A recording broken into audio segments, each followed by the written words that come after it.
In the meticulously curated world of modern celebrity, image is everything. It is a fortress built brick by brick with strategic interviews, philanthropic endeavors, and perfectly filtered social media posts. For years, Meghan Markle, the Duchess of Sussex, has been the architect of one of the most powerful and debated personal brands in the world. It's a brand built on pillars of compassion, resilience, and eloquent advocacy. But what happens when a crack appears in the fortress? What happens when the walls come tumbling down, not from an outside attack, but from a betrayal within? In the last 72 hours, the digital world has been convulsed by the emergence of a single, devastating piece of footage. A clip described as shocking, unfiltered, and brutally honest has gone viral, igniting a firestorm of controversy that threatens to consume not just Meghan Markle's reputation, but the $100 million empire she and Prince Harry have been building. This isn't just another celebrity scandal. This is a story of alleged hypocrisy, corporate panic, contractual warfare, and a public image in freefall. This is the story of the video that changed everything. It began, as most modern scandals do, as a whisper online. A grainy, poorly lit video clip uploaded to a fringe social media platform before being mirrored across Twitter, Instagram, and YouTube. Within hours, it had achieved a terrifying velocity, racking up millions of views. The source, according to multiple, now verified reports, was a production set. Specifically, one of the documentary-style projects Meghan and Harry were producing under their Archwell Productions banner for Netflix. This was not a deep fake. This was not a cleverly edited hit piece. This, according to insiders and forensic data analysis, was real. The footage itself is a masterclass in unintentional self-sabotage. It captures Meghan Markle, away from the soft lighting and scripted conversations of her public appearances, in a moment of raw, unvarnished frustration. She is seen speaking to a production assistant, her voice sharp and audibly raised. The specific words are slightly muffled, but the tone is unmistakable. It is the sound of someone in a position of power expressing profound displeasure with a subordinate. Witnesses from the crew, who later spoke anonymously to outlets like Variety and Deadline, confirmed that she was admonishing a junior staff member for failing to meet her exacting standards. But the verbal reprimand was only the beginning. The clip continues, capturing a moment that has since become an infamous meme. Meghan turns to someone off camera and asks, with an air of regal indignation, why she's being made to wait on set like everyone else. The implication is clear. She is not like everyone else. The moment that followed was perhaps even more damning. As someone attempts to explain the technical reasons for the delay, the camera catches Meghan in a subtle but unmistakable eye roll, a gesture of pure, unadulterated contempt. In a matter of seconds, the carefully constructed persona of the gracious, empathetic humanitarian was shattered. The video didn't just contradict her public image, it viciously carved it up. The woman who speaks of kindness and lifting others up was seen by millions seemingly berating a junior employee. The woman who fled the rigid protocols of the monarchy was caught on camera acting, in the words of one viral tweet, more royalist than the royals, demanding a different set of rules for herself. This wasn't a fleeting moment of bad temper. For critics and a growing number of disillusioned former fans, this was the mask slipping. It was a glimpse behind the curtain, revealing a picture starkly different from the one she and her team had spent millions of dollars and years of effort painting. This was not the Duchess of Sussex. This, they claimed, was the return of the Hollywood diva. The leak was not an accident. It was a targeted act of rebellion. The person who released the footage was allegedly a former crew member who told an online forum they were simply tired of the hypocrisy. They claimed to have witnessed a pattern of such behavior and felt the public deserved to see the real Meghan versus the performance Meghan. And with one click, they set the world on fire. The online reaction was not just swift, it was brutal and absolute. The video acted as a catalyst, unleashing years of pent-up debate, criticism, and suspicion surrounding the Duchess. Within hours, hashtags like #MeghanExposed and #DuchessDrama were trending globally, dominating the conversation on every major social media platform for more than 48 consecutive hours. The commentary was merciless. Thousands upon thousands of users reshared the video, adding their own scathing captions. She was labeled a Hollywood diva, arrogant, cruel, and a backstage tyrant. The carefully crafted image of strength and elegance was now being juxtaposed with screen grabs of her angry expression and the dismissive eye roll. Every past interview, every statement about compassion, was now being re-examined through this new, harsh lens. One tweet, which garnered over 100,000 likes and thousands of retweets, seemed to capture the sentiment of a massive and growing contingent of the public. "I'm not paying to watch a multimillionaire bully staff and act like the monarch she claims to despise. Goodbye, Netflix." This was no longer just about public opinion. It was hitting the bottom line. The clip provided a tangible, visual focal point for all the abstract criticisms that had been levied against her for years. That she was difficult, that she was demanding, that her advocacy was a performance. The public's betrayal felt personal because Meghan's brand was built on a foundation of relatability and authenticity. She had positioned herself as an outsider, a victim of a cruel system, a champion for the underdog. The video, however, appeared to show her as the one in power, mistreating someone with far less of it. For many, this was the ultimate hypocrisy. The shift was not just confined to her detractors. Reputable media outlets, which had once given her the benefit of the doubt, began running stories that were deeply critical. The Times ran a headline: "The mask slips. Meghan's carefully crafted image comes undone." The Daily Mail, a longtime critic, felt vindicated, calling the video proof of a runaway royal who wants the power without the protocol. Even more sympathetic publications like The Guardian acknowledged the footage had deeply damaged the authenticity Meghan had spent years cultivating. The digital backlash was so immense that it resurrected old, dormant communities. Reddit forums that had been shut down for being overly critical of the Duchess were suddenly reactivated, flooded with thousands of new subscribers. The top-rated posts were no longer speculative gossip, but frame-by-frame analyses of her behavior in the leaked clip. One analyst noted, "This is not idle trolling. This is a coordinated, evidence-based counter-narrative from people who feel they were deceived." The court of public opinion had convened, and its verdict was coming in fast and furious. Behind the polished corporate facade of Netflix's Los Gatos headquarters, a state of sheer panic was unfolding.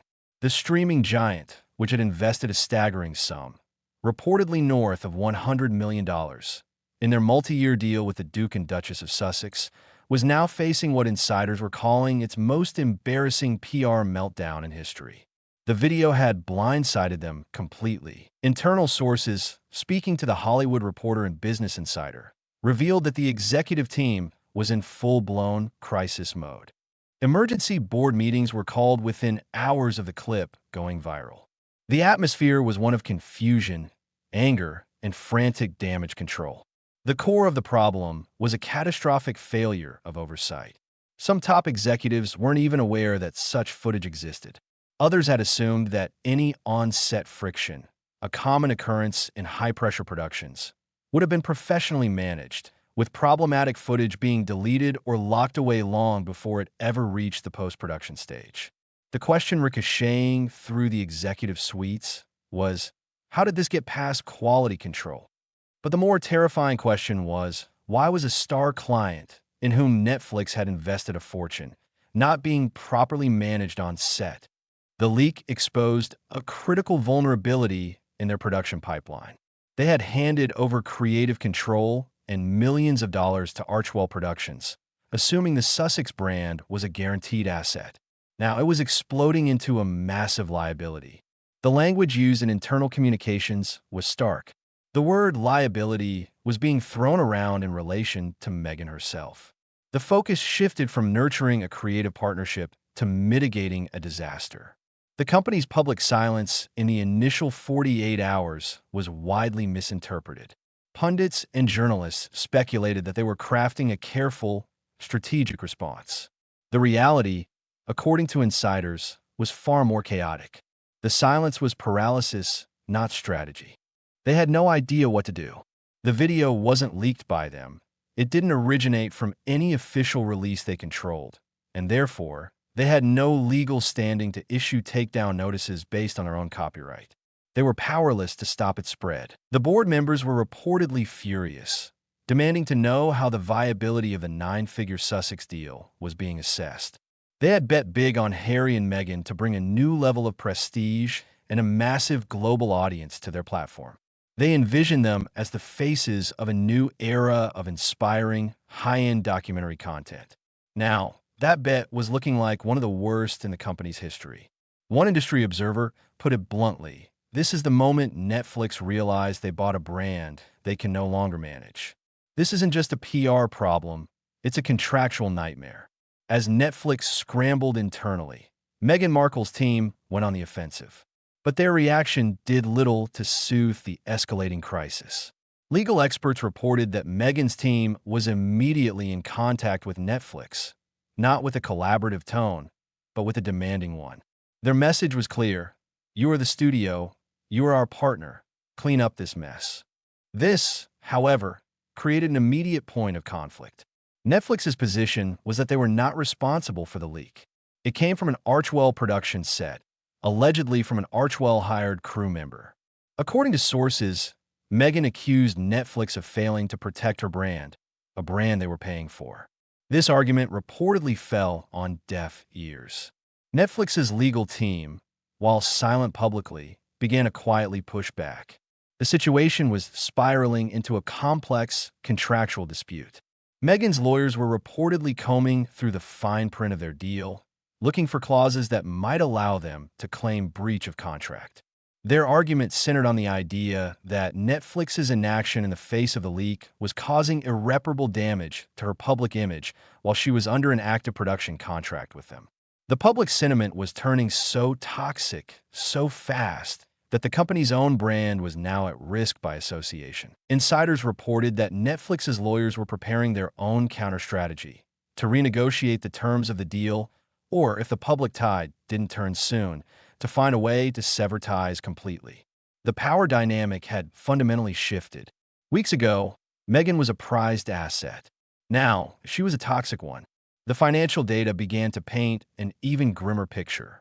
Parrot Analytics, a firm that measures audience demand for content, reported a staggering 17% drop in positive engagement for Meghan and Harry-related content on the platform since the video's release. More alarmingly, thousands of social media users began posting screenshots of their Netflix subscription cancellations, explicitly citing Meghan's behavior in the video as their reason. Data analysts noted that trending royal content was being pushed to the forefront, but with a notable exception: Meghan and Harry's projects were being suppressed. The algorithm, designed to respond to user preference, was actively sidelining them. This was a devastating blow. Netflix, which had once hoped Meghan would be a tentpole figure for a new era of media, was now quietly calculating the cost of that gamble. Internal projections, if accurate, were terrifying. They feared that continued association with the Sussexes could erode their brand more than any other content deal in the company's history. The first concrete step was already being considered: demoting future Sussex content to less prominent release slots, meaning no more homepage promotion or premium billing. The A-list treatment was over. For industry veterans, the Netflix crisis had an air of dreadful inevitability. The warning signs had been there all along, most notably from the couple's previous high-profile media deal. Only a year prior, Spotify had unceremoniously ended its $20 million deal with Meghan and Harry after they delivered just one season of Meghan's Archetypes podcast. The streaming audio giant had stated bluntly that the productivity targets had not been met. The commentary at the time was damning.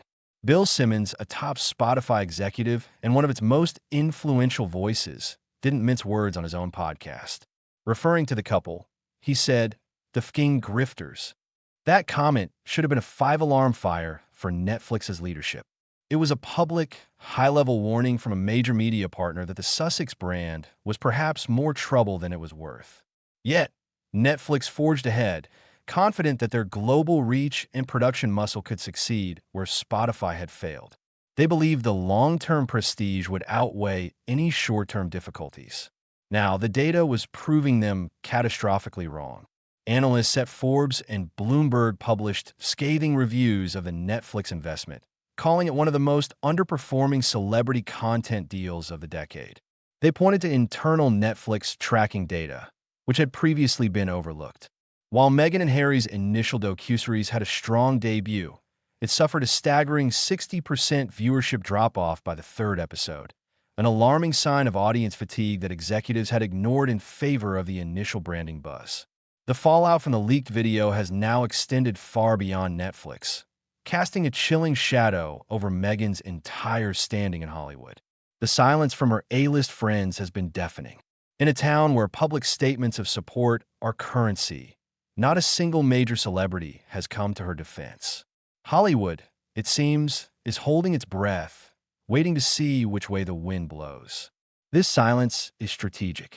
According to Deadline Hollywood, two major film studios, both of which had preliminary development deals with Archwell Productions, have put all negotiations on indefinite hold. An executive at one of the studios was quoted in an internal memo as saying, "The reputational risk is now higher than the reward. Reevaluate in 6 months." The message was clear. The Sussex brand is radioactive. Rival streaming services like Amazon Prime and Hulu, which might have once been eager to poach the couple, are now keeping their distance. Industry insiders report that Meghan's name is now being flagged in board-level discussions as a high-volatility figure. In the risk-averse world of corporate Hollywood, that label is a kiss of death. It signals that the potential for negative press and public backlash outweighs any potential creative or commercial upside. The dream of becoming a Hollywood power player was evaporating in real time. This perception of a tightly controlled, artificial existence was further amplified by another detail that gained traction in the wake of the video leak: their recent trip to Disneyland. Photos emerged showing the couple and their children in a curiously empty park. There were no other members of the public in sight, suggesting they had been given exclusive, isolated access. What was intended as a portrait of a happy family outing was reframed by critics as another example of a carefully staged event, creating a bubble world where they don't have to interact with the very public they claim to champion. Amid the global firestorm, one institution remained conspicuously, powerfully silent: Buckingham Palace. There are no statements, no press releases, not even a whispered no comment from Palisade. King Charles, Prince William, the entire senior royal family, all remained completely silent, continuing their public duties as if nothing was happening. According to royal insiders speaking to The Telegraph, the mood within the palace was one of cautious relief. The relentless, often vicious, media war that had been waged between the Sussexes and the monarchy since their departure had taken its toll. The royal family had been bound by protocol, largely unable to respond to the volley of accusations made in interviews and documentaries. Now, they didn't have to. The public was doing it for them. The leaked video and the subsequent implosion of Meghan's public image was being seen by some in the royal court as a vindication that the monarchy never asked for, but needed. For years, they had been portrayed as the cold, calculating villains in the Sussexes' narrative. Now, the narrative was being rewritten by an unfiltered glimpse into Meghan's own behavior. A source close to the king reportedly said that Charles III sees the turn in public opinion as a natural consequence, a balancing of the scales. There is no gloating, no celebration. That would be unseemly. But there is a quiet sense that the public is now seeing a different side of the story, one that the palace could never have told as effectively as Meghan told it on herself in that one unguarded moment. The silence from the UK is the loudest message of all. It says, "This is not our circus, not our monkeys." They have weathered the storm, and now, from across the ocean, they are watching as the architects of that storm are caught in a hurricane of their own making. A single video, a career in jeopardy, a $100 million deal on the brink of collapse. The fortress of a carefully constructed brand has been breached, and the fallout is still cascading. Can Meghan Markle's reputation ever recover from such a public and visceral blow? Will Netflix choose to cut its losses, triggering the biggest celebrity contract termination in recent memory? Or will they double down, attempting to salvage their investment against a tidal wave of public hostility? Has the American Riviera dream, the ambition to become a new kind of global power couple, turned into an inescapable Hollywood nightmare? The story is far from over. The next chapter has yet to be written.